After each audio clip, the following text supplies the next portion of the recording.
Excuse me. Hello, everyone. Welcome to another Smaug vlog. Now, we were off last week. I think what I'm going to start doing is doing this every 2 weeks. That way I can take care of stuff around the house on a Saturday.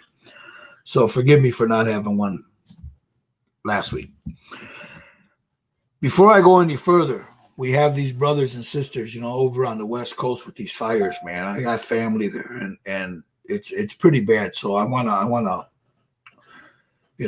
let you all know on the West Coast, man, that we're thinking about you, man. And please stay safe. Stay safe. I know it's rough over there, man. I mean, seeing pictures of that, it's just, it's heart wrenching. But today I got a guest. He's a good friend of mine, Brian Festa, Suncoast Hobbyist. And I thought we would talk about people with disabilities and how the hobby helps them, cope with a disability. Something that you don't hear a lot of people speak about. And I've been in this community for quite some time. And a lot of people that I've come across have some form of disability. Hey, Tommy, how you doing, buddy? So without further ado, let me bring on Brian G. Right. Let's go before we. Yeah, there you go. Bless the stream. Thank you very much. So before we get into our topic, Brian, let's talk a little bit about you. Now, you do board gaming, stuff like that. There. Now, do you, as far as the modeling, the hobby, how did you get into doing that kind of stuff? Modeling I've been doing since I was a young kid, like most of us. We all started off young, your father comes home, brings you a plastic model, sticks you in a corner, hopes to God you'll leave him the hell alone for a while. And, you start with your first one and you glue it all together and it comes this hot molten mess of shit. And you're like, but you're thrilled to death with it because you actually got the thing together. And then, you go to your father, you show it to him, Dad, and he looks at it and this look of horror on his face of what the hell did you do? But he figures it's something you like now. Mm-hmm. And so after that, my home store was a place called Great Escapes Hobby in Sunvet Mall in Holbrook, New York, where I grew up. And the second model I got, I walked in and I saw this 1/48 scale F14, and I had to have it. Mm-hmm. I was like, oh my God. The model at that time, we're talking, this is 81, 82. And I'm looking at this thing and I'm like, oh God, I got to have it. And the model at that time was $45. So now we're talking to be like current pricing, like, $100. It was a nice size model. And the guy's like, listen, I'll put it on layaway. You pay me a little bit each week. And then eventually once you pay it off. And so I did that. I was doing chores, everything just to get this model. And when I finally got it home, I looked at it. And I didn't touch it for like 2 months because I looked at the box and I looked at the model and the model was completely molded in white. How do I make it look from that to that? Right. And that started the journey of learning to paint, learning, proper gluing procedures. And basically what I did is that every week I would take that model on a weekend down to the model store and the guy would sit there. His name was Pat. At this point, he's got to be gone, but God rest his soul. He sat there and he would spend 2 hours. My parents would drop me off and knew I was babysat for 2 hours. Mm-hmm. And I would sit there and he'd be like, okay, here's how you glue. Here's how you paint. Because back then there wasn't really airbrushes like we have now. There were airbrushes, but we didn't have access to it. You had to be a professional of some sort. So it was all brush. This is how you get thin lines. This is how you get no lines. And this is how you do this. And that's what started it for me. And I kept up with it for a while until I got older and, and you start dating and you start, cars and girls and everything else kick in. And, and then later on in life, when I met my wife and everything, I had started modeling again because it was just something I could do. Because at the time I was a federal agent and the amount of stress that I was dealing with at that place, I needed something to just release. I needed something that I could come in, sit down, zone everything out, and just sit down and relax with. So I was like, let me try it again. And there was a place over in Sunrise, Florida called Warwick Hobbies at the time. Big, giant. It was like a Kmart-sized hobby store. Uh-huh. They had everything. I spent way too much money there. And that's how I came back in. Now let's, since you brought in the thing about the stress relief and stuff like that there, we'll segue into that. That was a good way to get into that. You like that Softball I threw you. Fuck you. You know, throughout the years, Yeah. I'm one of them. Mm-hmm. A person with a disability. I mean, a lot of people, they'll see that, like, what's wrong with you? They don't realize how bad my back is, you know, because I don't talk about it as much. You know, those people that know me, they know, but other people don't. Mm-hmm. But I've come across a lot of people. I mean, and I literally, I've been doing this, you know, like this kind of stuff off and on for 6 years. Yeah. And then throughout the hangouts and all that stuff, you get to know people. Yeah. And you start to realize that there's a bunch of people, and you know, either they're military veterans and they're dealing with a depression or PTSD. Mm-hmm. Something else is going, you know, the depression, you know, for whatever reason, you know, there's something in their life. They're socially retarded, and I don't mean that in the sense. I mean socially retarded, that they don't know how to speak to people, or they're uncomfortable speaking to people. Yeah. Like something that you once said, you know, you brought up yesterday, spiritually retarded, you know, or they have a physical disability. Yeah.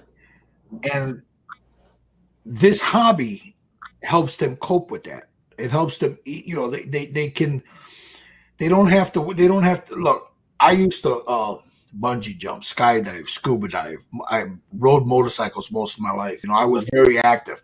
I was a power lifter when I was younger, you know, stuff like that there, you know, weightlifter, all that stuff. Yeah. And once I injured my back to the point where I was in a wheelchair for a while and I could barely move, you don't have that outlet anymore. You know, that outlet as far as other, you know, social gatherings, you know, sports, whatever. Yeah. So my wife, you know, this is all my wife's fault as usual. You know, she said, you need to get back to painting. So let's talk about that a little bit. Let's talk about your journey first, and then we'll go ahead with other people. Now, you had an accident where you lost a leg. You want to talk about that a little bit? I mean, how what I mean about talking about it, I don't want to talk about how it happened, you're this. How is the hobby itself helped you cope with your disability? Well, funny enough, I mean, as you were saying, there are different, like I had mentioned, you and I discussed the other night, my view is that there's 3 types of disabilities. There's physical, there's mental, and then there's spiritual. The physical, in my case, is I'm missing a leg. My hips and knees are gone. My back is destroyed in 3 different places. My neck is fused. I've got nerve damage in my skull, which can affect any number of parts of my body. Take any number of the medications I'm on for my heart, and I mean, I lose use of my hands, which becomes a real pain in the ass when you're into modeling. You know, that's just the physical. Then you get to mental. Yeah, I mean, I've spent a good portion of my life in law enforcement and working for the government, and I got a nasty case of PTSD. But you also have people that have ADHD, that it's very hard for them to focus on things. And one good thing about this modeling hobby, and even if it's painting minis, I don't want to just make it as models, you know, painting minis, anything where you're working with your hands and you've got to focus, really helps you bring that in. If I'm having an issue, my time of dealing with PTSD is mostly in the middle of the night. The wife and kid will be asleep, and that's when the demons start waking up, and that's when they start putting this shit in my mind, and I start raging. I mean, I can rage about something that happened 40 years ago that I have no ability whatsoever to deal with, but that PTSD is just saying, it's alive, it's well in your head, and we're going to deal with it tonight for the 20,000th time. I can sit down at my table, take a mini, and just start painting, because now I've got to focus. As far as physical, it took me 2 years after my accident to lose my leg, and when I first lost it, the first 2 months were atrocious as far as phantom pain. You know, I still felt like my foot was attached. I kept calling my surgeon going, "Did you sure you didn't shove the foot inside the stump? Because I'm wiggling the toes." He's like, "It's just normal. It's just normal. You got to deal with it." I came across one night, because this happened way back then. I lost my leg in 2012. Ava was 4 at the time. And there was Legos all over the place. Now, thankfully, I was in a wheelchair. I didn't have to worry about stepping on them. But they were on a table in the middle of the night, and I'm up and I'm rocking at the tail because I'm in such dire pain. The phantom pain will not go away. And I just reached over and I just started grabbing bricks and I just started building whatever I could. I didn't care what it was. I just started putting bricks together. And suddenly, after about 2 minutes, I noticed that the phantom pain was gone. And I stopped. And I put the bricks down for a minute. And I waited. Phantom pain starts creeping back in. Okay. I pick up the bricks. I start working with the bricks again. I'm now working with them for 10 minutes. Pain's gone. I'm starting to realize the part of the brain that's causing you to think, hey, that leg is still there. Where'd it go? Is also the part of the brain where you're using your creativity and everything else. And if you give it something else to focus on, it pushes that out of the way. Right. And to be honest, after a month of doing that type of rehab for myself, I haven't, and we're talking 2012. December 2012 was when I had my leg amputated. Figure the beginning of 2013 is when I figured this out. Since 2013, I've had maybe 10 days where I've had phantom pain kick in. I've told everyone I run into, who, even when I sit in on video support meetings for amputees and everything, I tell all of them, go buy Legos. They look at me like I'm nuts. I'm telling you, go buy Legos, because it's something that makes your brain focus on something else. And that's the same thing with our hobbies here. We work with our hands. Now, as long as you don't have physical disabilities that can limit that. Right. If you're dealing with a mental situation, it is a great way to just, Now, there's a caveat to that. It's a great way to deal with it, but you have to be careful and you have to come at it realistically. Because otherwise it leads to the spiritual disability that I was speaking about last night. Spiritual isn't something that's just always there. Spiritual is something that comes, in my opinion, after the mental and the physical has beaten you down and you're like, I can't paint this. My hands won't work. My hands are losing sensation. I can't hold the brush longer than a minute. Or mental, because you're getting frustrated from this. So you're lumping two on top of each other, and inside it just is eating away at you until eventually here you lose that spark. And you're like, I don't want to touch this anymore. It's proving to be more of a downer than any sort of help. Mm-hmm. There's ways to deal with that. Mm-hmm. First of all, it's funny because before I got into the Styrene Syndicate, I had never done a video hangout before. And all of a sudden I heard, I got in there and I was like, and this is years ago when we first met. Mm-hmm. And I was like, oh, they do hangouts. Okay, well, I had a video camera, I had a microphone, sure. And to hang out with like-minded people that were just as honestly fucked up as I was, it was awesome. Because I remember us sitting there and going around and all of us talking, and I don't think there was one person at hangout that didn't have something wrong with them. Yeah. Some sort of disability. Mm-hmm. And, the main thing is the way this helps and the way it can help you if you are dealing with disability is you got to give yourself a lot of leeway and understanding. Like, for instance, we were talking, and I was telling you how I was telling my wife about James Wapple. James can sit there, hold 3 conversations, paint 25 minis in one shot with 5 brushes, 25 oils, all at the same time. They come out gorgeous. He gets paid for them. And I take 3.5 weeks for 128 millimeter mini. Yeah. And it's just because I know that's what I need. I need to give myself the time. That's how I don't down myself. That's how I don't browbeat myself. I know I've got problems, and there's ways to deal with them. And we'll get into that a little bit more later on. But there's different things you can do to work around your disabilities. Yeah. I mean, I get like that when I'm painting. I mean, I love to paint. I did, when I was, before I injured myself, I, been painting or drawing since I was a kid. Mm-hmm. But I gave it up, when life took over, and then when I was doing motorcycles and stuff like that, I got tired of getting shafted of this, Mm-hmm. And usually when you're doing that kind of work, people don't appreciate the time that you put into it, So, you know, it just got to the point where I'm not going to spend a week painting something and then somebody try to, you know, I've done the best I can. It's beautiful. Yeah. You know, and then somebody comes in and says, well, you know, an agreed upon price isn't going to do it. So I walked away from it. Yeah. But now with the way my back is, you know, I'll sit here. You guys in Hangouts, I'll sit here for hours. You know, we used to do Hangouts, man, that lasted 3 days, you know. Yeah. And by the end of those 3 days, I could barely move. But I didn't feel the pain while I was sitting there talking with everybody. Yeah. You know, or when I'm painting.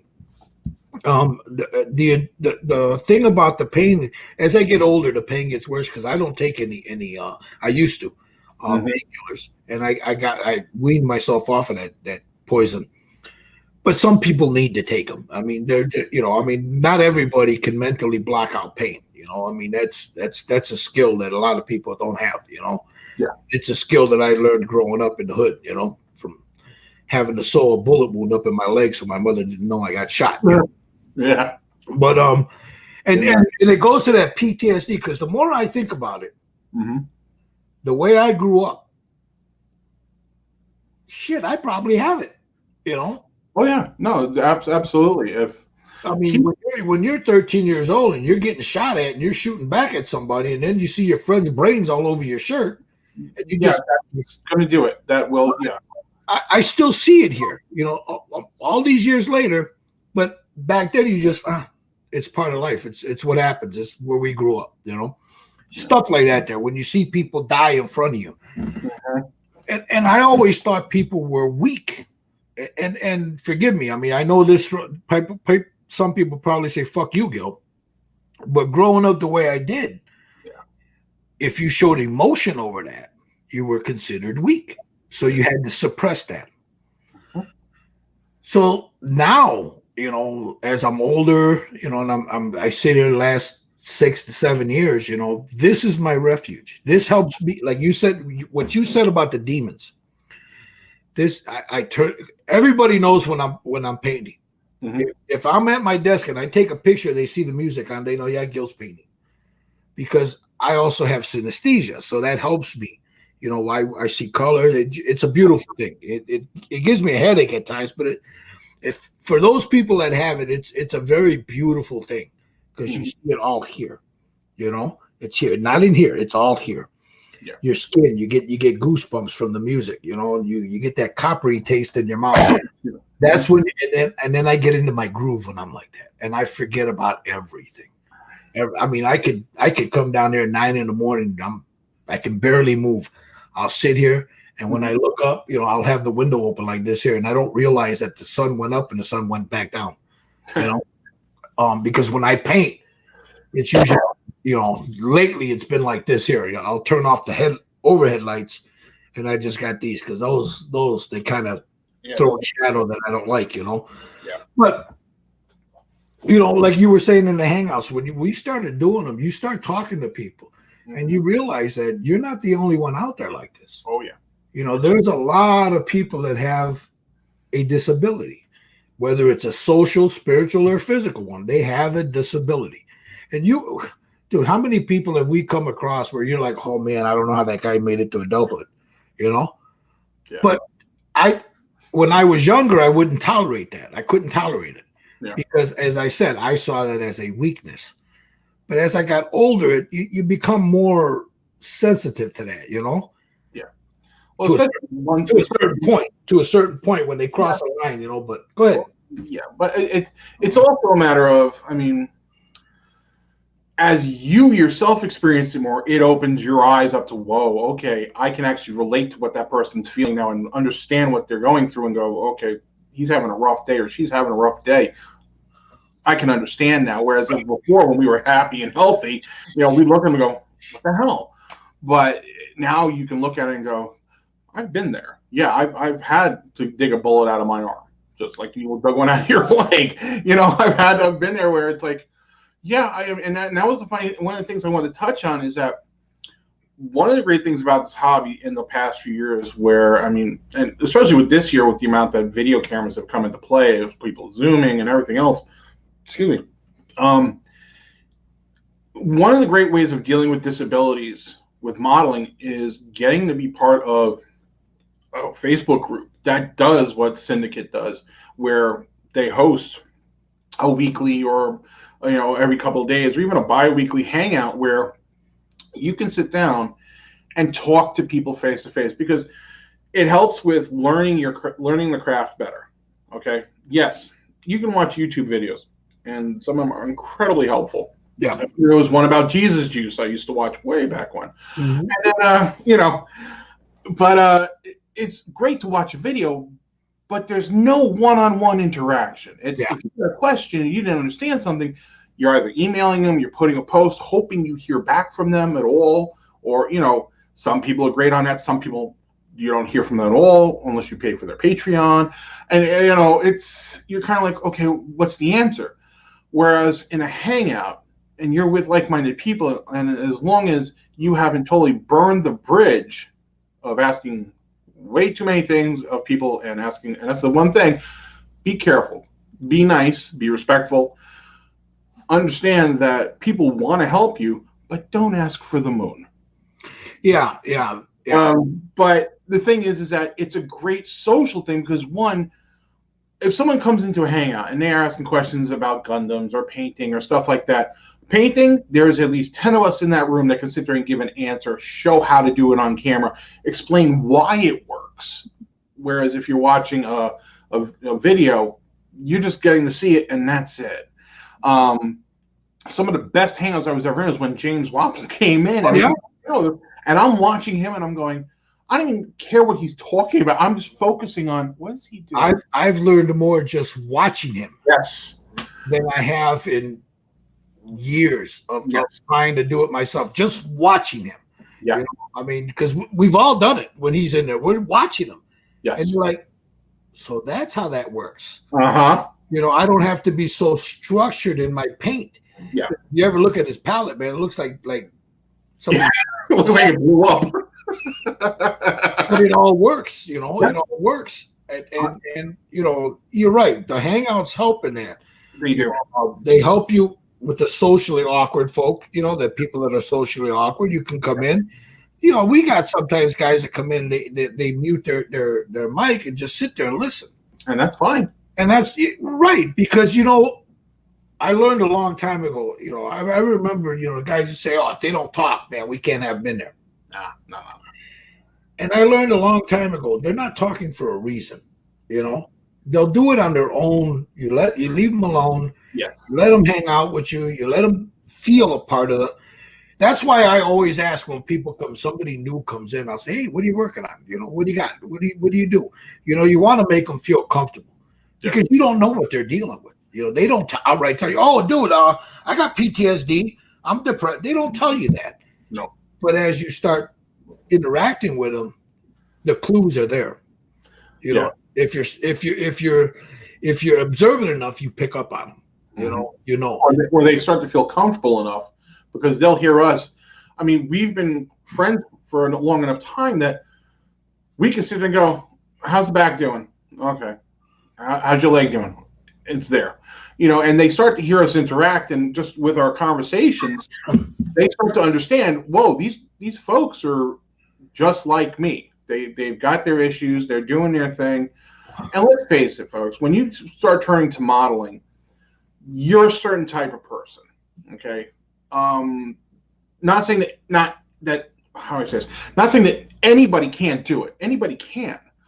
But it tends to be one of those things when you've lost mobility or you've lost some use of other parts of yourself and you need something to do that's out of the norm. Modeling and minis and all that stuff is a great way to give yourself some stimulation mentally and physically. Mm-hmm. One of the greatest things about our hangouts is when we're laughing our asses off. Well, like last night. When we can sit there and I mean, between you and I think we accomplished like 1% of anything we needed to get done in a hangout. Oh, I very rarely do anything on a hangout. I mean, I did last night, but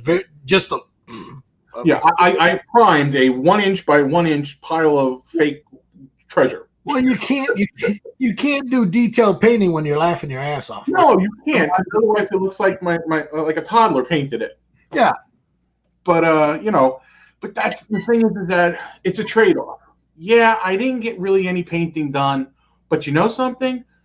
I got to socialize. Well, I mean, to be honest, folks, in this pandemic, I have literally been out of the house one time since the end of February. Yeah. My wife made a comment. I took a picture of myself, a new picture for Facebook, and she looked and she goes, everyone else is like, hey, you look great, wonderful to see you. My wife goes, you look so pale in that picture. I'm like, I haven't been outside except for once. What do you want from me? Yeah.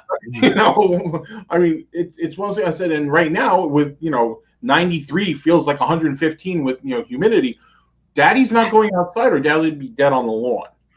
So it's great to have a place where you can sit down and have some laughs, and there's also a structure to them. I mean, there's an etiquette there, man. There is. Oh, there is. You can't look. Most of us that go into hangouts there, anybody's welcome. I post we used to do them live, and I stopped doing that, because people get guarded when they're live. They don't want to, they were fun. They were productive, but you don't get the, people get guarded when they know that they're being, because it's forever. So we do the hangouts. And the guys that show up there, we take the piss out of each other. We joke. We talk shit to each other and stuff. And if you don't understand that, you got to become a part of that. Yeah. So if you're socially awkward and you come in there, and somebody start like you, Brian, you like to fuck with people all the time. We all do it. We all. Every now and then I'll throw a little jab at somebody here and there, man. But we're doing it as brothers. We're fucking with each other. We're breaking up the monotony of just sitting there doing this. Yes. There's been many a night you've sat there and gone, "Oh, you got fucking snaps tonight, do you?" To me. Oh yeah, yeah, because it's funny and I'm laughing. I mean, look, you want to laugh at me? Fuck it. I mean, that's what being a part of a community is all about. To be able to sit there and if you've got that whatever disability, man, and you're not interacting with people, man. That retards your social skills, man. Yeah. It makes you go inward, and it makes that disability a lot fucking worse, man. Yes. And I know this because I did it. I went into my shell, and I was a motherfucker. You could not speak to me. You looked at me the wrong way. I'm like, what the fuck are you looking at? Shit like that there, Yeah. But this has helped me because I've always been a fucking social butterfly, man. My wife, they used to call me the governor when I was younger, because I'd go into a goddamn bar with $1 and I'd come out of there with $100 and drunk, But that's what these are all about. So, like people out there, man, I don't know if I can join. Well, why not? I hear that a lot. I don't know, man. Well, why wouldn't you? Dude, just come in. Yes. Stick around for a little bit. If you didn't feel it that day, try it again another day. Go ahead. Funny enough, one of the things I wanted to touch on is let me just go through my notes here. Yes, I did actually prepare for this today. When you, and I'm gonna promote styrene because yes, everybody knows I used to be a moderator in there and everything, and I had to back out of that after a while because of my own personal health and needs. And still, while I was out, one thing I really missed was the social interaction, was the hangouts, was all that stuff. But one bit of advice I want to give to people that might be watching who aren't part of a Facebook group, or maybe they're dealing with the situation right now. Be careful of the people that you're surrounding yourself with. If you join a group, and it doesn't have to be Styrene, it can be any of the other groups, and you find that they're not your cup of tea. Maybe it's a group that is much more critical of builds and stuff, and that's what they like, and that's what they do, and they all accept it. If it's not you, don't be afraid to leave. Don't feel like it's the only game in town. Because what happens is that leads towards your spiritual disability. The more you're in a situation where you're not happy is the worse it gets for you, nobody else. Right. And nobody else is going to sit there and go, "Oh, hey, are you okay?" Because unfortunately, this is the internet, and this is just screens. I mean, there's so many of us that are friends that we've never met face to face. But over years, you build up that rapport. Yes. If you're fresh in a group, no one's going to know you from Adam. Not that they don't care about it. It's nothing personal. It's just you're new. There's also they also have to be wary of toxicity in some people. The next thing I was going to touch on. Good. If you're involved with people or a person and you're finding that the relationship is toxic, get out of it. That's why there's a block button. That's why there's a leave group button. You don't have to stay with. You have the right to say, I don't like the way I'm being treated, or if they're doing something that is affecting you, physically. Even if you tell, especially if you tell them, hey, stop what you're doing, I don't like it, and they keep going, leave. You don't have to stay there. Yeah. There are other people out there. There are other groups out there. And, it's like I always say, one of my favorite sayings is, the road to hell is paved with good intentions. People may have had the best intentions, but if they're toxic, they're toxic. Well, that's the thing about doing this, these kind of things online, on Facebook. Mm-hmm. As men, I'm talking as men. I can't speak for women, but as men, when you're with a group of them, one of them just doesn't shut the fuck up. There's ways to deal with that. Oh, yeah. You either tell them to shut up. If they don't shut up, you tell them, if you don't shut up, I'm going to bust you in your goddamn mouth. And then they shut up. Or if they don't shut up, you end up busting them in the mouth. Now, I'm not saying that violence solves everything, but there's ways as men that you can check another man. Oh, yeah.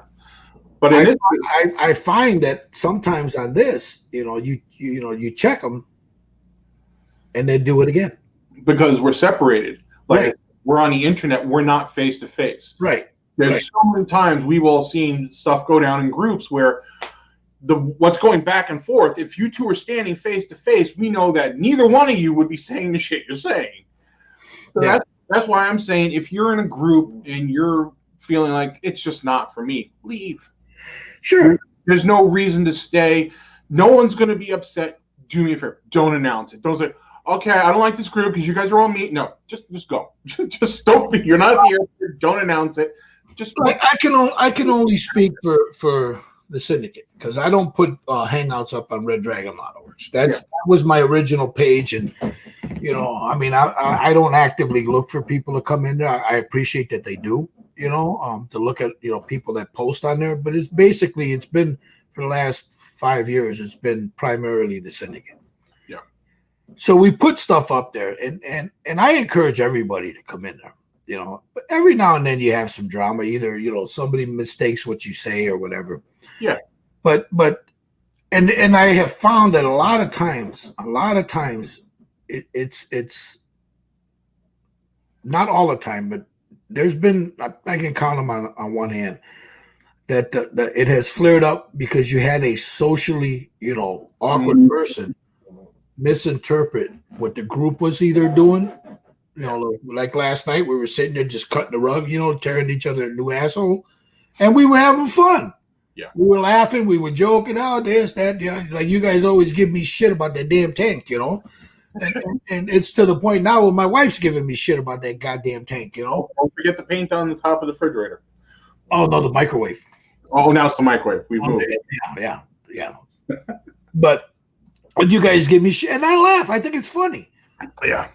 But somebody with a social disability will not find that funny. Yeah. So like sometimes I used to have guys say, "Why you keep that? Why do you let that person stick around, dude? You don't know what that person's going through." I take cues like when I've gotten to the point now where when I'm in a hangout, my overhead camera's on. Very rarely do I put it on. Yeah. And I'll be painting, and then I'll sit back, I'll grab a glass of whiskey, I'll sit there, I'll have some whiskey, sitting there bullshitting with you guys. And the people that are coming in, you're watching their face. Mm-hmm. So I take my cues from, and that's from growing up the way I did. You take cues from this, you know? Yeah. So you learn a lot from people like that, you know, you're just watching them, you know, and it's like, okay, all right, this guy here, there's something going on with him that he ain't talking about. So let's chill. I'll chill with that dude, you know, a little bit, you know. So you do that in real life, you know. Oh, sure. Yeah. Or if somebody, like, say yourself, you're not feeling good, you know, the heart's, you know, not feeling right today, or the leg doesn't bother the back, whatever. Yeah. I can see it when you come in, you know, because I know you long enough. I can see it on your face. It's written all over you, man. Oh fuck, I'm in pain. So you know, you don't rib the guy a little bit too much. You just he's there for a reason. Yeah. He's there because he wants the social interaction. So you know, I mean, and that's, you know, if I know guys, man, that you know, they got PTSD, they, you know, in the military, whatever, and you deal with that to a certain extent because you understand what they're going through. But sometimes they can go a little too far. Yeah, and that's when I find, you know, I'll figuratively pull them aside. And, you know, there's been plenty of times during hangouts where we've wrapped up at 2 o'clock in the morning, 3 o'clock in the morning, my time, and I've still taken a half hour, 45 minutes to talk to somebody afterwards to say, what's going on? Where you hurt? What's hurting you? What's going on? Let's talk this out. Maybe I can give you some advice on how to deal with it, or maybe you just need to talk about it. Mm-hmm. You know, because I mean that goes back to the law enforcement officer in me, you know, and having worked in a prison and dealt with inmates. You can either bash them in the head, or you can actually take a moment, talk to them, and go, "What's going on? What's making you react this way? Because this situation isn't changing. So let's work on you and what's going on here." Yeah. So, go ahead. And then that's what happens in Hangouts. Sometimes you will get people in there that one day they're fine, and the next minute they're just like, whoa, okay. And those warning signs go up. Something's up with them today. Let's, you know, you back off a little bit. Or sometimes you see me do it, I'll ramp it up. There's particular people where I know sometimes I need to hammer them because they'll get them going, bastard, fucking bastard. And it gets their mind off of what's bothering them and gets them to, okay, Brian's busting my chops now, and they focus on that. And it's like, listen, and they know there's no malice in my heart towards them. They know I care about them, and then they'll sit there and they'll calm down a little bit. And then afterwards, that's usually when I'll end up having one of those little powwows after I hang out and go, hey, what's going on? Or I'll even just DM them and say, you're right, what's going on? You'll talk to me. Let's get this worked out here a little bit. It's like, Brian, Atomic Dog here. He says, man, Gilbert, this merry-go-round will go forever. We're all humans and have flaws, part of the game. That's true. Yeah. But, you know, and nobody's perfect. We all got flaws. I mean, one day, you know, we're all just, you know, we can all be assholes, you know. We're not all. But as far as the hobby's concerned, this should be for people like that with the flaws, you know, that are a little bit more than others, you know. Mm-hmm. Whatever, if they're physical, mental, spiritual, whatever it is. Yeah. This is a good way for you to lose yourself in it. Absolutely. I mean, because look, I'm painting this figure right now. Okay. So I'm, you know, when I'm painting it, I'm not worried about my back hurting. You know, I'm not thinking about that. I'm thinking about getting those brush strokes right or getting this right or whatever. I'm enjoying what I'm doing. So for whatever couple hours here, a few hours there, I'm lost in this. I'm not worried about, oh shit, you know, I gotta pay the bills, I gotta do this, I gotta do that. You know, my back's fucking killing me, you know, I gotta make sure my medicine, the dog's gotta go out. I'm not thinking about that. I'm thinking about what I'm doing here. It's an escape.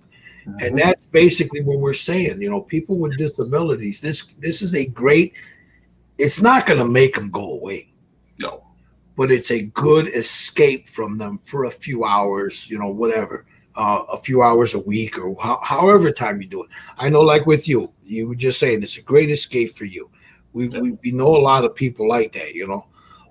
And the hangouts are also, you don't have, it's not just my hangout. There's hangouts all over the place. Exactly. You know, find one. If you're feeling as much, look, as men, we don't like to say this, but if you're feeling lonely and you crave some interaction with someone, just sit there and talk shit or bullshit or show what you've been doing. That's the best way to do it. Don't suffer in silence at home, Very true. I mean, what would you say about that, Brian? Well, first I would say don't do any sort of video conferencing where you got to put up a credit card. Don't do that. But anyway, it comes down to this. We're all screwed up in some way, shape, or form. Mm-hmm. You come into any of these hangouts, guess what? There's like-minded, situational people there that can relate to you. It's kind of like being at a bar. You come up to the counter, you sit down, you get your drink, and you see what everybody's talking about. Yeah. The great thing about modeling and minis and all this stuff is that if you've got a physical disability, guess what? I guarantee you there's a tool out there that will help you get around it. If you need mental coping, the tool you need is that hangout. Yeah. That's what you need. So there's no reason why you can't participate. Now, in the beginning of this whole thing, I said there's caveats. Good. Don't come into it thinking you're going to be Smithsonian builder first day out. Don't think you're going to be Smithsonian builder 1 year later. Don't make that a goal. Make short goals. Deal with the project in front of you. Like I'm painting minis right now. I was working on some models, and I said to myself, it's not doing it for me. And you guys have known. I will sit there. I'll take them out, put it back in the stash. I don't care. I'm not worried about the completed product. I'm worried about the journey. Yeah. I don't care about the destination. If I'm taking my time and I'm in a hangout and I'm just working on whatever, and I'll sit there and I'll work on a model for a month or two, and maybe I'll finish it, maybe I won't. But I'll get some stuff done. Okay, good. I know me with my mental situation, I need to jump to something else. Right. If I force myself to stick to it, I'm going to be like, and that's when I become a grumpy bitch. So knowing your own limitations and working with them is the key to this. If you come into it and you get yourself the right tools, stuff that's going to work for you, be smart about it. Don't jump in and spend $1,000 right off the bat. Buy a model, buy some paints, buy a couple of brushes to paint it with, and just sit down with the glue and just put it together, and whatever comes out, comes out. Yeah. That's it. Yeah. As you get better, it will get better. And if not, that's okay too, because the whole point is not that you look at someone like James Wapple. James, I'm sorry I keep coming back to you, but you're just awesome. Sam Lenz, he's an incredible painter too, and I see his stuff, and I know that in here I've got the talent, but I know here I don't have the actual ability to produce it because of my limitations. Mm-hmm. And I accepted that. Like, for instance, it took me 3.5 weeks to paint that 128 millimeter mini. Yeah. And I got to the point where I like it, and I said to you, I had to finally put it down and go, I'm not James. And that's okay. I get like that too. I mean, when I paint, I think I'm good, but I'm not museum quality good. It's, as far as I'm concerned, I'm not. Well, any decent artist will never sit there and say they are. Yeah. So I know my limitations. Yes. I know what they are. I suck with a brush, with a traditional paintbrush. Mm-hmm. I know how to use them. Yeah. I just don't want to. I mean, it's just not something that lately last year or so, I've been working on it. Mm-hmm. But I don't like using a regular paintbrush. I'm an airbrush guy. I love using an airbrush. I mean, I could do with an airbrush what somebody does with a paintbrush. Yes. See, now the funny part is I'm the exact opposite. I've got 4 decent airbrushes, a beautiful compressor. It's been a year since I took the thing out. Yeah. But that's the thing, getting back to the disability thing. I mean, I airbrushed in the 80s until about 92, 93. No, later than that. About 96 is when I gave it up. Picked it back up in the mid 2000s, when I got to the point where I couldn't move anymore. My back was all tore up. I mean, I injured my back in 94. And it took me that long, to come to the realization, man, that you can't do what you used to do. Yeah. And I remember, man, I was sitting in that room. All this used to be in a room upstairs. And I'm sitting in that room, didn't have any of this. And I had gotten to the point where I was going to eat a bullet because I figured, you know what? I'm a burden because I can't move. I got my wife and kids have to do shit for me, Fuck, what kind of life is that? Yeah. And the old lady walks in and she says, "No, motherfucker, you got value." I'm just paraphrasing now. I know. And she went and says, "This is what we're going to do. You get this." And I thank her for it because it's taken me to a journey. I've met incredible people, incredible artists, people that produce kits that, sell the stuff, painters, I've met incredible people because of my disability. Yes. Had it not been for my disability, I wouldn't be here right now. Correct. I'd be doing something totally different. I'd probably be on my Harley somewhere, zooming up and down the highway somewhere, with a bunch of fucking bikers, Yeah. But it was the disability that brought me back to my love of doing what I do. Yeah. So, what we were saying, look, you're not going to, if you've never painted before and you come into a hangout and you see, say, James or myself, and you're like, oh, fuck, I'll never do that. Yes, you can. Sure. Yes, you can. You just got to take your time and do it. You got to have a love for it. You got to have patience, And a lot of us with disabilities, we got to the point where we don't have any patience anymore. That's the key, is patience. Yeah. And people like, when they have this, the disability, whether it's up here or here, you've lost that patience to that. You're at that point where you're like, fuck this, so you just sit around, watch TV all day. Oh man, pick something up, pick up a model, pick up a figure, it doesn't have to be perfect. Just enjoy the ride, man, by doing it. Right. Yeah, absolutely. I mean, we've all known people like that have come in our hangouts like that. The other thing, like you were saying, is don't think you're going to, all of this is nothing. You don't see a lot of it. You're only seeing maybe a third of what I have. As far as like the paint and all the, there's more. Oh yeah. Over here, down here, alongside that wall there, on that wall there, and in that back room there. Yeah. But that took years to accumulate. Years. It's not something I got to buy all these things today because James got them or Brian's got them or Gil's got them. Yeah. No, dude. Well, that's why whenever we get a new person who comes in, and it's inevitable, unless if they're first coming into the hobby, the first question is going to be airbrushes, always. So then we got the cracks about having every airbrush on the face of the planet. Then we end up going to everyone showing off what they've got, and then inevitably it's either you or me that sits there and starts saying to them, "Now understand, we've collected these over years. Like I've got my two airbrushes, or my two original ones, are 20 years plus. Mine are older. Yours are older. So that's why, as some of the more veteran people in this thing, I like to make a point of saying, hey, listen, you don't have to. And remember, we had there are times where if I'm watching somebody, and we just recently had someone who was a part of the group, every time somebody did something, every time they had a new tool, every time they had, where'd you get it? How much was it? I mean, literally at one point, can you pick it up for me? And I had to finally come out and say to them, hey, you're not collecting disability. You have one income coming into the house.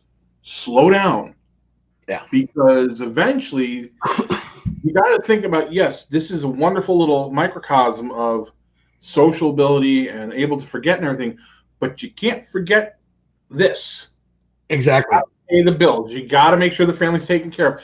That all comes first. And sometimes people can get wrapped up because that disability in here is going, oh, wait, and it forgets. You got to have some social responsibility with it for your own family. Because because many years ago, oh God, about 6 years ago, there was a guy that used to come in our hangouts, and he was a recovering addict. Mm-hmm. And I've been around enough of them to know that they'll trade one for the other. Yes, they will. And he was a recovering addict, and he was just buying up. If somebody showed something, where'd you get it from? This, that, and the other. Yeah. And the guy doesn't model anymore. So he spent thousands of dollars buying all this stuff, and just disappeared. You know, Well, so that's the other thing. Recovering addicts like that, that's a disability. yes. You know, you gotta slow down. You know, slow down a little bit. You know, you're not gonna become a James Wappel or a Lynn Stahl overnight. Yeah. You know, it takes years. I mean, this is years of me painting to get to the point that I'm at now, where I didn't take it serious up until maybe about 3 years ago when I started saying, wait, I want to up my game a little bit. Yeah. But that took years to get there. You know, how to work an airbrush, you know, how to, like, you know, a lot of guys, they'll tell you, hey, how do you thin, what's the best thinning ratio for your paint? Dude, I don't know. Go by touch. And they're like, well, wait a minute, you airbrush. Well, my thinning ratio, you know, you hear this nonsense about 2% milk all the time. Dude, every time I hear that, I cringe. My balls fucking cringe, you know? It's like, dude, that might work for someone, you know, over there, but it's not going to work for me. When I thin my paint, you guys have seen, I just scoop, you know, how many drops you put in it? Fuck if I know. I just, just poured it in. Yeah, you gotta play it, because one, you're dealing with different paint viscosities between each brand. Then it's each batch. You know, one batch might have more pigment dumped into it than the other from the factory. So you got to do it all by ear. And sit and just go, oh, make it 2% milk. No. But, you know, I know we're going off topic here, but a little bit, yeah. I'm glad you said that, because this stuff I overthin the Citadel. Vallejo, depends. I've got this new stuff here that I've been trying out that was sent to me to do a review on. Yeah. My thinning ratio does not work with this. Really? So, well, the way I thin stuff. Yeah. So I have to thin it a little bit more. Mm. You know, and I learned that real quick. I used the way that. Let me squirt a little squirt here, a little squirt there. Shoot, all of a sudden, you got cock. You know, it's like, oh, and you know, me, I already know what I'm doing. Okay, you got to put a little bit more in there, girl. And then, you know, so yeah, I know we just went through, you know. Well, I'm gonna bring it back in a minute. Right. One last thing I wanted to touch on, because we're hitting up almost on 50 minutes here. One last thing I wanted to touch on, and something that I personally dealt with. When things happen to you, especially if you're coming back into the hobby, don't beat yourself up if you're not as good as you were before. I had my car accident in 2010, and after that accident, I had to learn how to walk again, partial speech again, simple things that we all take for granted. I had to relearn how to do. I spent 2 years in a wheelchair. I went from being, you know, a solid law enforcement officer to what I am today. And, you know, one thing that I found was, before then, I was a professional photographer. I could sit there, pick up my DSLR, point, shoot on manual. I knew how to work this thing without even thinking about it. I picked it up after the accident, and I went blank. Yeah, I put on auto and take a picture, but I couldn't put it back on manual and make art. Yeah. And the same thing happens. Let's say you had a traumatic injury and you're coming back into the hobby. Don't be upset if you are not at the level you once were. Don't be upset if you can't remember. It happens. There's times I've had to ask people in the hangouts, how do you do this? Because I forgot. Yeah. Stuff that I, back in the day, knew without even thinking. But it's to the point I'm like, oh God, I've got to do this. And like order of operations. How am I laying this paint out so that it comes out right? And I have to ask people. And one thing I had to get used to was asking for help. Yeah. Don't be afraid to. Don't beat yourself up if you have to. Yeah. It's part of healing. It's part of learning. And it's part of just getting yourself to a point with your disabilities where you can say, it's okay. I'm going to deal with everything as it comes. I'm going to do the best I can. And I'm not going to beat myself up if I'm not where I used to be. Because the whole point is to enjoy it. Like I said earlier, it's the destination. It's not the destination. It's the journey. Right. It's getting from producing something and watching it grow. And there, and I know we've got friends that they're so laser focused on what it's got to be that if it doesn't get there, they will literally rip it apart and start over. That's me. Yeah. You and a couple of other people we know. Yeah, that's me. But I get like that. My dude, my wife tells me all the time, you got ADD, man. You have. I'm like, no, you're undiagnosed, man. You got it. I get like that, man. Yeah. Or you guys kid me. It's like I'll be working on something, and I see something. Oh shit! Let me grab that. Mm-hmm. And I forget all about what I was doing here, and I start working on something else. So that you got to learn how to focus in on what you're doing, because then you scatterbrain yourself, and I do it all the time to myself. I'd say I'm preaching to the choir here, but yeah. Well, you also got to be willing to accept realities, like me with that Metal Earth Nautilus. Didn't realize how small this thing was truly going to be. We tried to tell you, man. We tried to tell you. I mean, and I've got all the tools you could possibly need. I've got metal benders. I've got tweezers. I can pluck the freaking eyebrows off a fly if I wanted to. But when it came down to it, the Nautilus took a trip after trying to get 3-4 parts together. And I said, oh, hell no.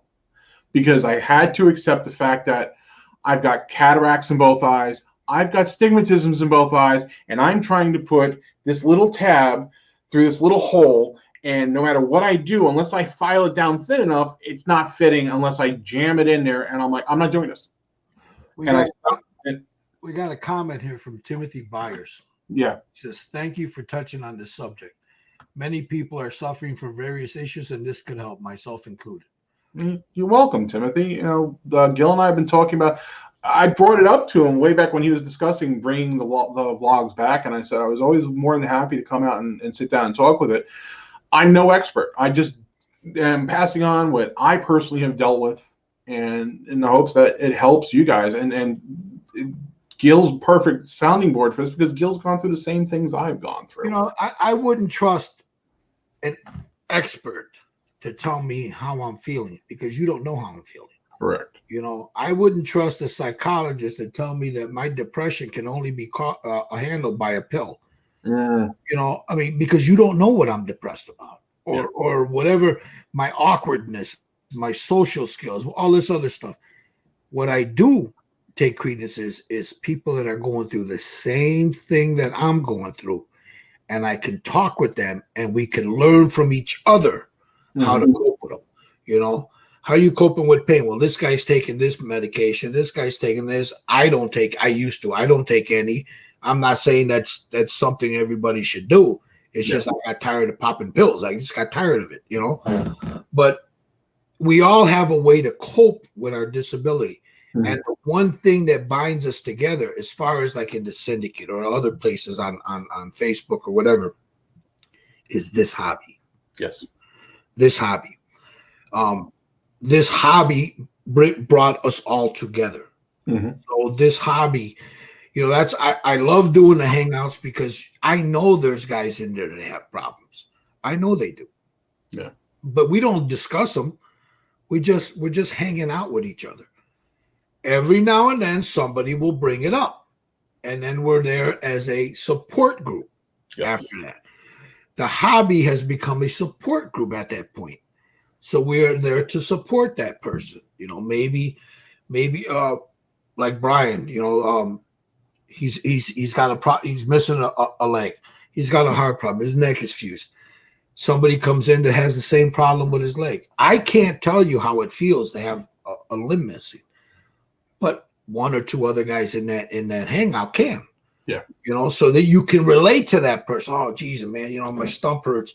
I'm thinking, well, shit, my balls are fine, but Brian would understand what he's talking about. You tell me your stumpers, I'll tell you quit watching porn, motherfucker. Yeah. But you would understand I understand what they're saying, but you know where I'm getting at. I get it. It's hard. It's like I actually say to my prosthetists, he'll sit there and tell me, well, how is it feeling? And mind you, I grew up with the guy. He's actually a friend of mine from high school. And I sat there one day and he's like, well, this is what you should be feeling. And I looked at him and said, whoa, whoa, whoa, whoa. You have both legs, correct? And I look at him and he goes, well, of course. How can you tell me what I'm supposed to be feeling? Exactly. You don't experience what I'm experiencing. There's no chance of you having any real life experience of knowing what I'm feeling. Because thankfully, thank God, knock on wood, you're healthy. You have everything. So when I tell you this is bothering or it's rubbing here or I need this adjustment made there, take my word for it. I know what I'm talking about. And it's funny because I even had to bring modeling into that and say, listen, I build scale models for a hobby. I understand how to make this. I understand if I had the equipment at home, I can make my own prosthetic leg. Mm-hmm. But I come to you because I don't want to spend thousands of dollars on the equipment. Right. So listen to what I'm saying. So yeah, and that's one of the great things is when we first got together, when I first came into the syndicate, and I had been a part of some other groups, and I was like, oh God, get me the hell out of here. And I came into the syndicate and started in the hangouts, and that's what I did. First, I'm listening because that's the way I always am. When I first get into a group, I'm quiet. I'm listening. Okay, who's saying what? Who's this? Who's the leader? Who's this? Who's that? And suddenly is, oh my God, my back. Oh God, this happened. Oh wow. These folks can relate to what I'm feeling. And I had to think about what an awesome thing that modeling brought me to this group. And I was able to actually get to know that, I'm not alone. Yeah. Because and there's I've been a part of a lot of groups, and I would say a good maybe third, maybe even more than that, have all had a disability of one form or another, and I'm talking about physical. Yeah. Then you talk about another quarter of that, there's something wrong with them mentally. And I don't mean that kind of mental. I mean, there's something wrong with them. They're socially, awkward or retarded. They don't know how to deal with people because they've isolated themselves for so long that, look, social skills are a learned skill. Yes. You have to learn how to do it. It can also be a forgotten skill. Exactly. So if you've shut yourself away because of your disability, you forget how to talk to people. Yeah. And we've seen that happen, and there could be some disastrous results from that when people forget how to talk to people. They have no filter anymore. Yeah. So diarrhea comes out of their mouth, and you'll tolerate it for a little bit because you understand that there's something wrong with that person. But after a while, you gotta. But eventually, you got to cut that person loose. And that's why I touched on earlier about when you're in a group. Get to know them, be nice, don't be demanding. The more you get to know them, I know that if I need to, I can call Gil up on the phone. Go, Gil, listen, I really need some help with this. And if he can, he will. And he knows he can do the same thing with me. There's been times where, hey, let's do this for so-and-so. Let's do that. And okay, yeah, you're on. We're in. Okay, great. But you gotta, there is that line where you go from being, the misfit of the group to now you're just an asshole. Yeah. And you gotta make sure, no matter what's wrong with you, if you can't see that line, understand that the hammer's gonna fall. Well, and that's not just with us, man. It's like in any group setting that's gonna happen, But I guess I mean we're going on an hour here, so I know you. But I guess the gist of the whole thing is here. Look, a lot of us in the community watching right now, whether you want to most of you guys, I'm watching these comments come in, and you're agreeing because many of you have something that is affecting you physically or mentally, and it's okay, man. It's okay. You're not odd. You're not, there's nothing defective with you. It just happens, Yeah. this hobby can help with that.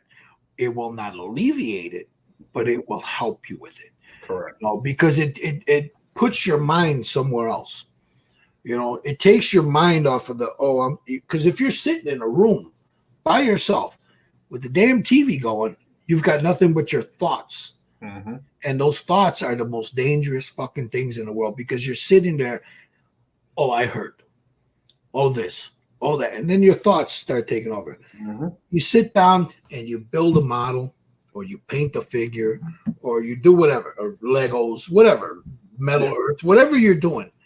Stay away from Metal Earth. No, stay away. Well, no, that's another disability all in itself, guys. Stay away from those things. That shit's the devil. It's the devil. Stay the hell away. Go on. It's the spawn of what? My mama said that's the devil. That'd be the devil. But if you're alone with your thoughts, that's where trouble starts, guys. Oh, you know, it could be, you could lose a family over it. You could lose friendships over it. You can lose your own life over that. You know, you're sitting there in your own thoughts. Yeah. Seek out a group, you know, whatever it is, whether it's the syndicate, whether it's someone else, seek out a group, you know, just go out. I mean, yeah, it can be awkward trying to make friends here and there, but you know what? What you got to lose? You're alone anyway, you know.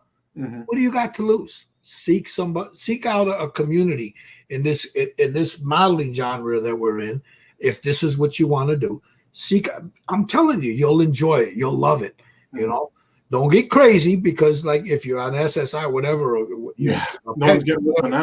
don't get crazy. Build up your skills a little bit. Build up your little stashes here and there. You don't have to go out and buy everything all of a sudden. Mm-hmm. And don't be afraid to ask people, hey, how did you do this? Dude, I get, to this day, my Facebook Messenger blows up about 12 times a day. You know, people asking me, hey, can you teach me that? How'd you do that? How'd you do that? And you know what? I'll take a video real quick and send it to them. Yeah. Okay, this is what I used. This is how I did it. You know, or there was not long ago, there was a lady, she couldn't figure out how I did those wings on those dragons. Mm-hmm. I said, you know what? Hit me up on Facebook and I'll show you. You know, I don't do no pay. I don't charge people for this shit because I know what it did for me. Mm-hmm. You know, and it helped me cope with me not being able to be the man I used to be. You know, and I'm talking physically. I'm not talking about as far as physically. This helped me cope with it, and it will help you cope too. You know, is there anything else you want to say about that, Brian? Two things I want to touch on in the comments. GB Model Zone. Earlier on, I thought you said phantom pain drives you nuts. Earlier on, I discussed Legos. Sit down with some Legos. The models are great too, but for some odd reason, dealing with Legos really it touches on that section of the brain that's causing the phantom pain. And it helped me. Literally, like I said, it weaned me off the phantom pain within 1 month of doing that little therapy for myself. Yeah. Also, Mini Warmutt had written, I just hope if I offended someone that they would kindly tell me so. I know my boundary with that person. I can't mind read. Very true. Now, if you're in a group, Brian, that's Brian. Fucking Brian, you offend me all the time, but I don't give a I love you, motherfucker. But here's the thing, though. For anybody else who, you know, obviously he knows Gil, but anybody else who's sitting there saying the same thing, well, you know, how am I supposed to know? Trust me, there are those of us that are going to come out and say to you in a direct but polite way, hey, you're getting close. You've either offended or, you know. And we're not talking about the social justice. Shit. We're not talking about, oh, my fifis are hurt because you don't like my politics. We're not talking about that. No, we're talking about like you actually said something that was truly racist or offensive. And it's like, hey, whoa, you know, we as a group, we're a bunch of different personalities. We're a bunch of different political backgrounds. We're a bunch of different cultures from around the world coming together. I mean, one of the moderators, he's from England. Yeah. And it's impossible for him to say no to somebody sometimes because he is from England and he said it. I'm English. I cannot be rude. I'm just not, it's not in my lexicon. Whereas here in the States, I'm from New York, he's from Chicago. We have no problem telling you, go fuck yourself. So, trust me, if you're having an issue in a group, or if you don't realize it, anywhere from someone will hit you up on the side to someone will hit you upside the head.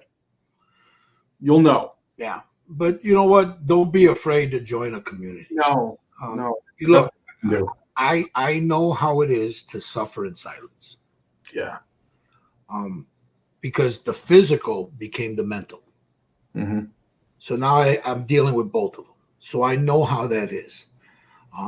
Brian knows how that is. There's others in our community that know how that is.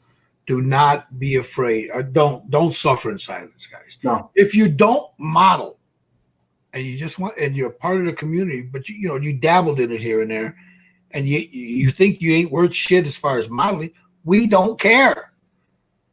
If you're building something for the first time, bring your ass in. Yeah. Come on in. Enjoy the camaraderie. Get to know the guys. You never know, man. You might build a friendship there that'll last you years. Mm-hmm. I mean, there's times where you disagree with a person, you don't talk to them for a few months, and all of a sudden it's like there they are again. It's like nothing happened. Yes, that's what a brotherhood is. That's what a community is all about. If you can't disagree with somebody and later on, say, hey, look, fuck it, it's done, over with. Let's chat. That's what a community is about.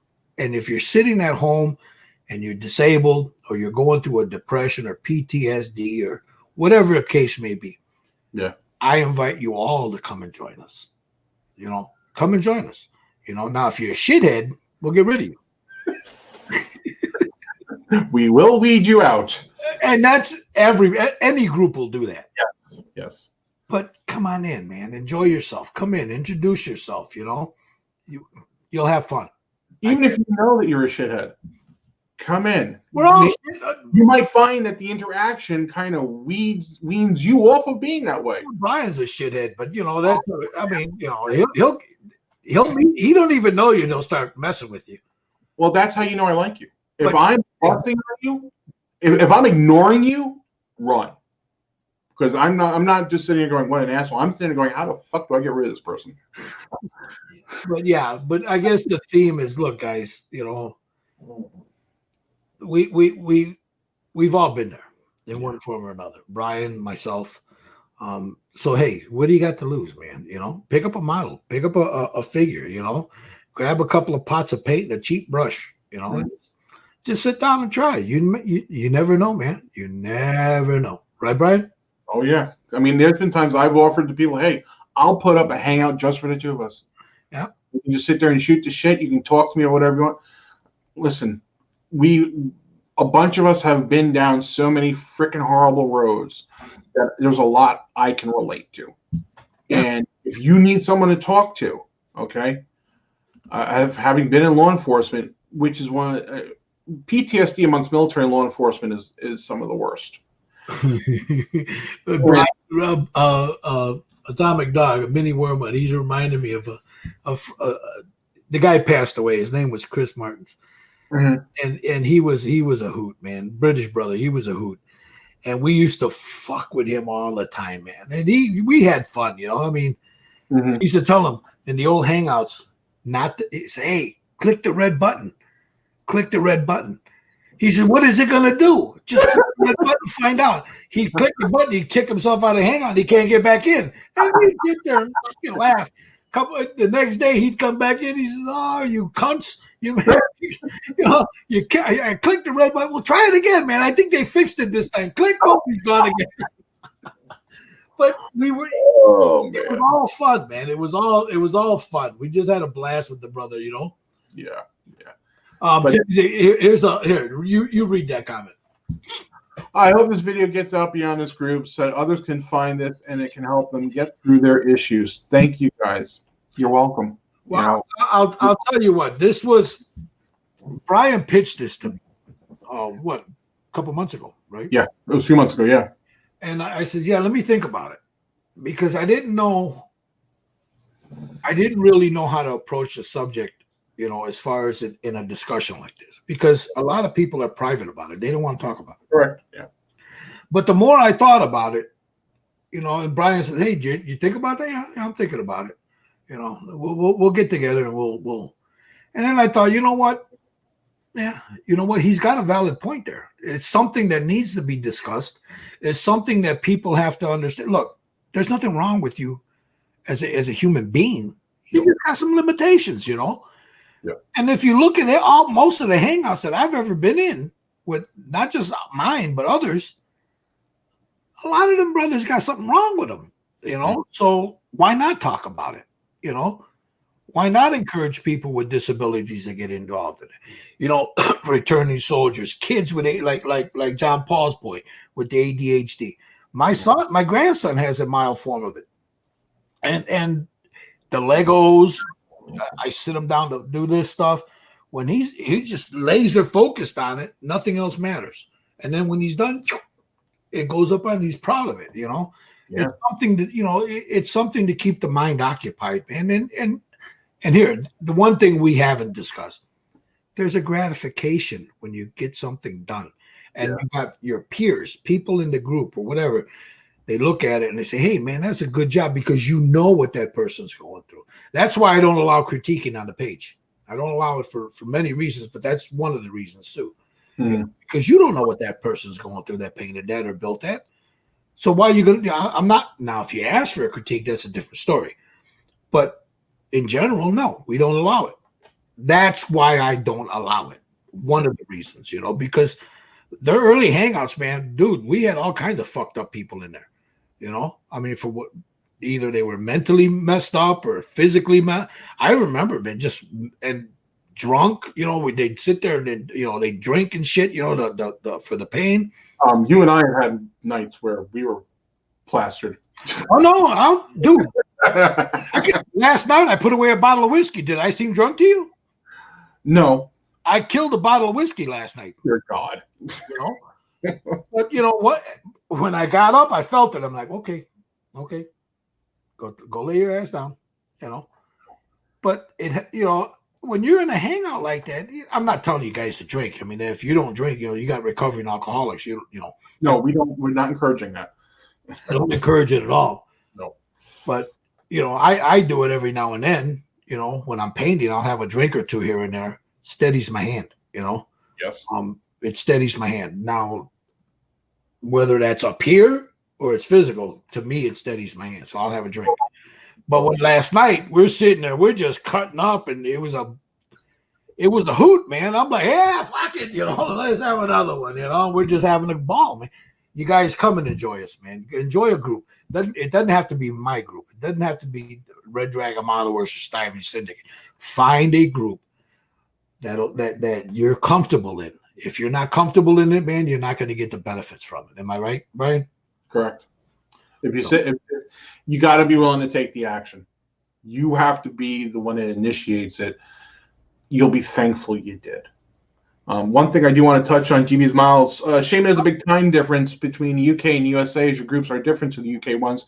Too many egos get in the way over here. Again, that goes to culture. Yeah. But also know that on Saturdays, Gil's group, Starring Syndicate, normally has a hangout hosted by Gary, who is in the UK. So he puts it up earlier for the UK crowd. Yeah, his is Central Standard Time. It's 3 p.m. UK time, it's 9 p.m. Yeah. We used to do them a little earlier, and I think I'll probably start putting one up on a Sunday. And maybe, if I'm not doing anything, it all depends on, the family. But maybe about 1 o'clock, that's 7 p.m. in the UK. That's right after you have dinner or whatever, and you can sit down, whatever. But the problem we're having right now is we tried that Jitsi and all that other, it's just garbage. It's garbage. So we went to a Google Meets, which you have to have your Google, you have to sign into Google to get them. But at the moment, and they're working on it, but at the moment, they don't allow, if I initiate a hangout and if I leave, nobody else can let anybody else in. Yeah. So until that's rectified, which apparently, according to their, if you look on the question and answers and all the frequent asked questions, they're working on that. The Jitsi and the 8x8 worked okay, but it's real buggy. It's real buggy. And yeah, I could leave and then anybody could come in. And for the time being, I may do that. Just throw one up from the 8x8 and guys can join it, and whatever. So we'll work on that, guys. We'll work on that. So now today, Gary's not going to have a hangout. He's family things he needs to take care of. I don't know if I'm going to put one up. I don't know, Brian. You're still not sure if you're going to do it, right? I gotta wait and see what's going on with the family. But if everything is just Lynn's off tomorrow, so it's not like I got to worry about getting her ready for work or anything. So, worst comes to worst, I can always throw one up and just, We'll see what happens. But if you're a member of the syndicate of Red Dragon Model Works, the link is always there. We post the link, and anybody's welcome to join. We only ask that you have your camera on and your microphone on. Because it's uncouth to be talking to a black screen. Like to see who we're talking to, I mean, once you're in, if you're going to eat, we understand you want to black out your screen. Right. We totally get that. If you're socially a little bit awkward or your setup's having a problem and you want to mute yourself, cool. Just as long as we know that there's not just someone stalking there, that we actually know who you are, we've talked a little bit, we've interacted, then that's fine. Yeah. So, guys, I'm going to go ahead and end this right now. Anything else you want to say before we go, Brian? No, I'm good. Thank you. So, thank you all for watching. If you have any questions about this, man, I always check the comments later. If you want to get a hold of me, you guys know how to do it. You can get a hold of me on either here or Styrene Syndicate at gmail.com or Red Dragon Model Works at gmail.com. I'm not giving you my personal Gmail. Fuck you, motherfuckers. But you can get a hold of me there, or you can get a hold of me on Facebook. Yeah, ever since I sent him those cross-dressed pictures, he's like really freaked out. Now, I was going to get into what you used to do on that pole, man, but in that tutu. All right, but I'm not going to talk about you on the pole in the tutu, okay? Listen here, bitch. I got pictures of you on the pole too, so don't tell me that, okay? You and I have enough stories about that goddamn fucking pole to go between the two of us for another 2 hours of talking. Oh yeah. Maybe one day we'll discuss that. I don't even know if we want to go down that road. Yeah, I don't want to go down that road, man. That's just like. That's one of those conversations that afterwards you feel like you need a really long shower. Yeah, when you start relating what you've seen and it's like, no, thank you, no, thank you. But hey, we have the Styrene Syndicate on Facebook. There's Red Dragon Model Works on Facebook. If you want to be a part of our community, in our hangouts, and you feel that this will benefit you, just drop it. Ask for an invite, man. Come in. Ask to be a part of the group. Mm-hmm. We'll let you in. If you see the link, we post it all the time. Hit the link. Come on in and join us, guys. With that, Brian, thank you very much, brother. If I don't talk to you the rest of the week, you have a good one. You too, Gil. Thank you very much. Out there, man. Be good to yourselves, man. Be kind to each other. Be kind to each other. Love your children. Leave the fucking drama to the queens and build a painted goddamn model. There you go, Jeep. Thank you for the blessing. I appreciate it. Awesome. You guys have a good one, man. We'll talk to you guys later, man. Ciao. Bye.